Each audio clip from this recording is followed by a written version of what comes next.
Hey everyone, and welcome back to another video. And in this video, I'm going to show you how to connect your USAA account with your Rocket Money app. Now, this video is going to be particularly useful for individuals. Let's say that you're banking with USAA and you want to start keeping track of your finances through the Rocket Money app. How do you actually go ahead and connect both of them together? Now, this video is going to be short, sweet, and simple, guys. There's not going to be a lot of steps involved. So in order to do this, what you're first going to do is log on to the Rocket Money app. Next, click on the gear icon on the upper left-hand corner. Next, click on Linked Accounts. And then from here, you want to click on Add Institution. Now, this is a list of banks that can connect with the Rocket Money app.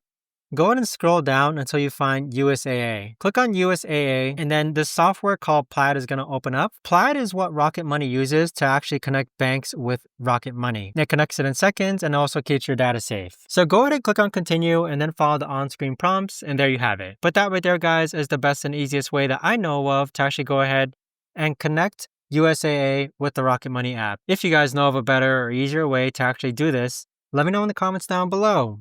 I would love to know. Thanks so much for watching, everyone, and I'll see you guys all in the next video.